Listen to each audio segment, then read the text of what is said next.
Jamie Lee Curtis didn't just redefine sexy, she owned it. From her bold breakout in Trading Places to that unforgettable sexy dancing scene in True Lies, Jamie Lee Curtis has been Hollywood's reminder that confidence never disappears with thee. And even now, she's proving age can't dim sexiness. It amplifies it.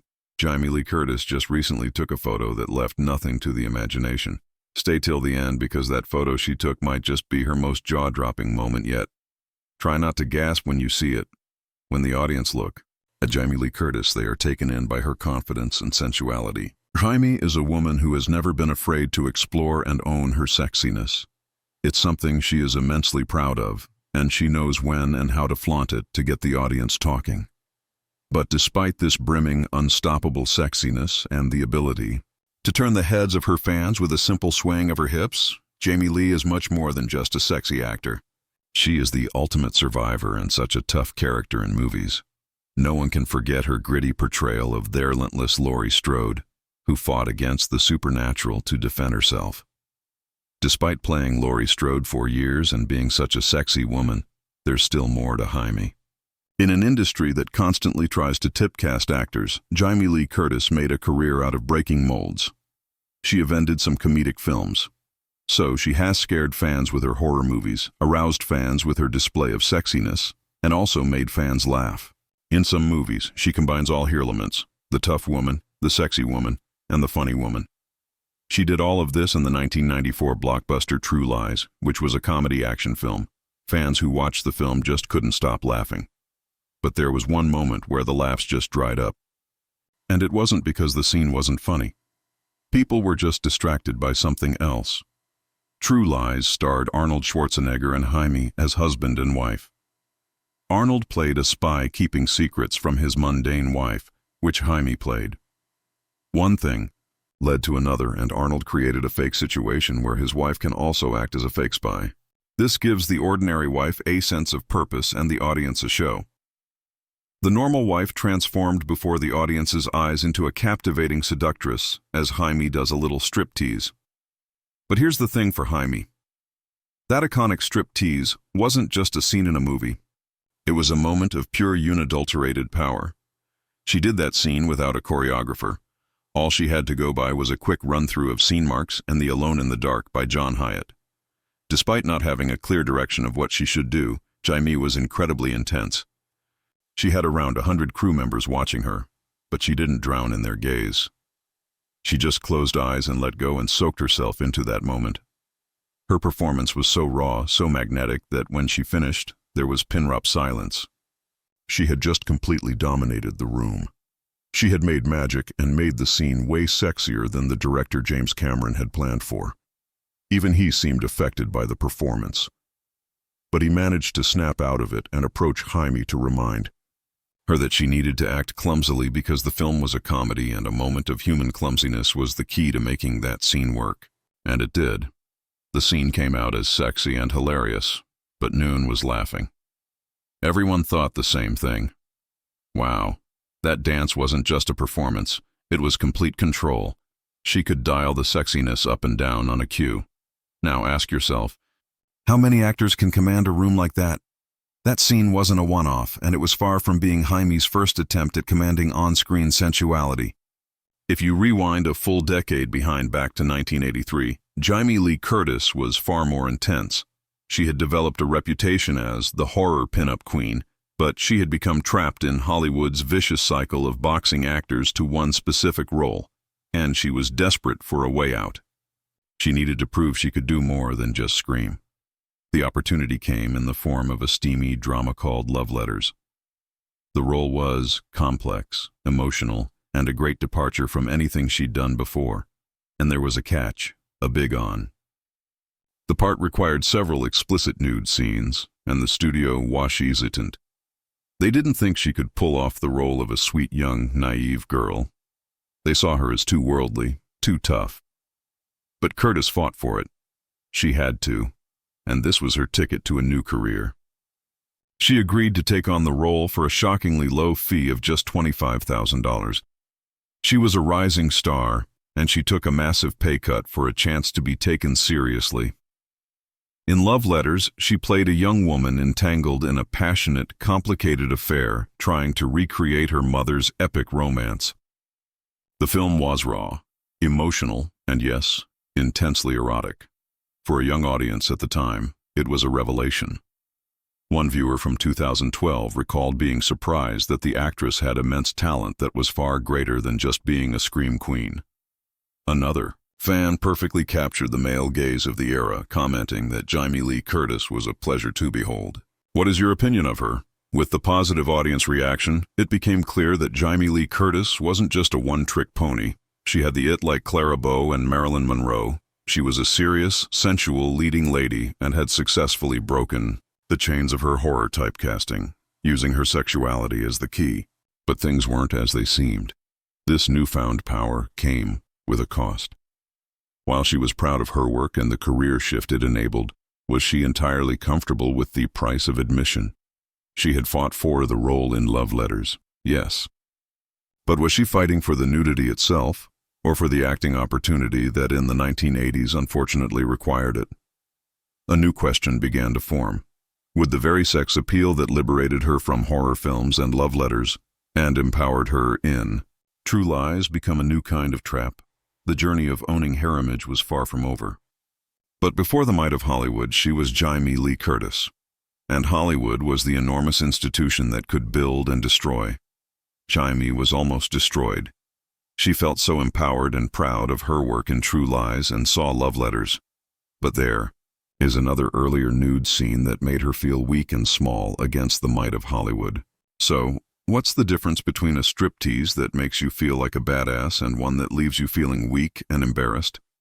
When Jaime starred in Trading Places, she played Oilia, a cynical sex worker. In one of the scenes, she had to undress before a male character. That scene launched 1,000 crushes for Jaime, but for her at the time, it was pure professional torture. In a candid 2022 interview, Curtis laid her feelings bare with stunning honesty. She didn't mince words. She didn't like doing the scene, and while she was doing it, she felt pretty embarrassed. She only had to do it because of the job. Despite her feelings against the scene, she enjoyed how her body looked. However, the cost was a lingering feeling of shame that would last 4 decades. But why this scene? Why the embarrassment hereafter? She seemingly took control in Love Letters, which she actually filmed around the same time as this scene. Think about it. Could it be that this was because of the context of the scenes? In Love Letters, the nudity was woven into the fabric of a complex dramatic love story she fought to be a part of. It was her ticket to credibility. But in Trading Places, the nudity was a transactional moment for her character. It wasn't about her character's journey or her own artistic expression. It was a requirement of the role, one she felt she had no power to question. This is the dark side of Hollywood that rarely gets discussed.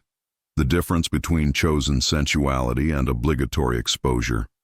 Now, fast forward over 40 years.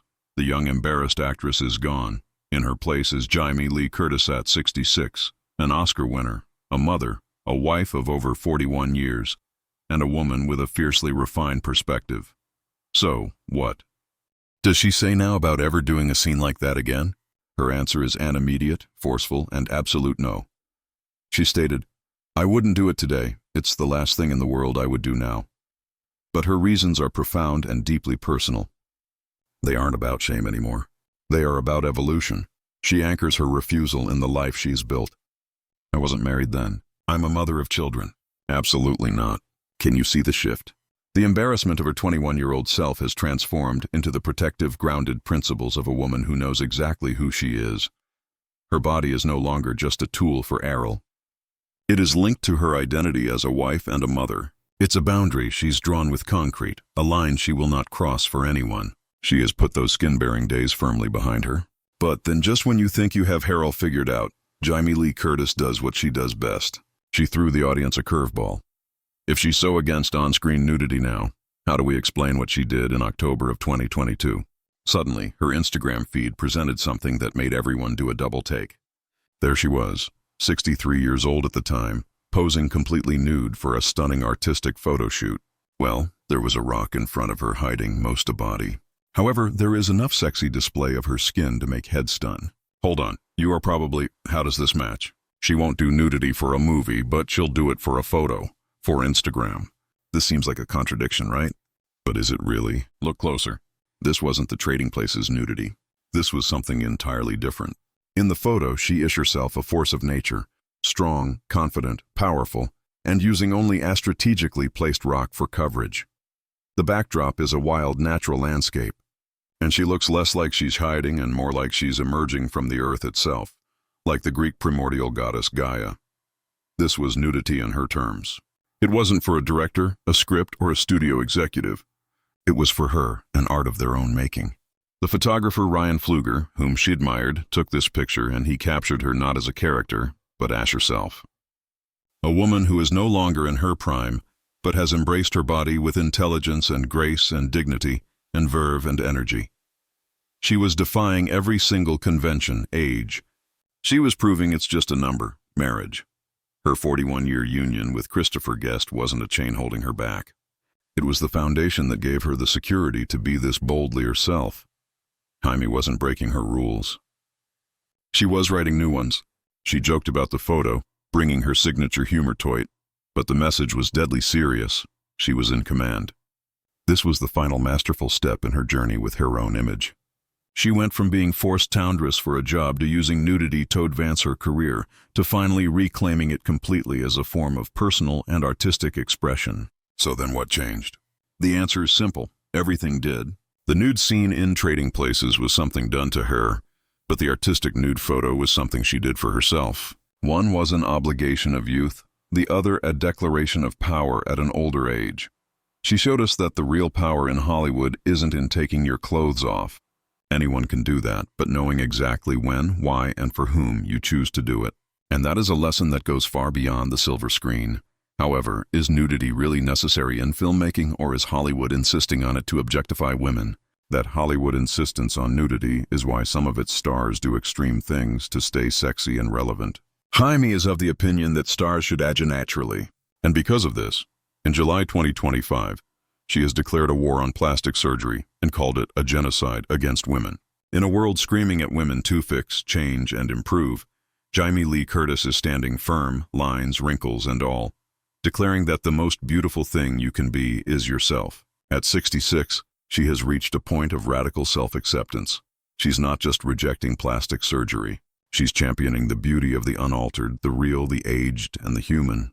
She's arguing that the true act of rebellion isn't in changing your face to fit in, but in refusing to change it at all. However, isn't using the word genocide, especially in this current political climate, too flimsy? That's not a word you throw around lightly. It's a term loaded with the weight of history, defined by the United Nations as the intentional destruction of a people. So, why would Jamie Lee Curtis use it to describe the world of plastic surgery? This wasn't a slip of the tongue. Jaime deliberately made that statement as a calculated missile launch directly at what she calls the cosmeceutical industrial complex. Sheikh knew exactly what she was doing, and she told The Guardian, "I've used that word for a long time, and I use it specifically because it's a strong word." Was it a fair usage of the word?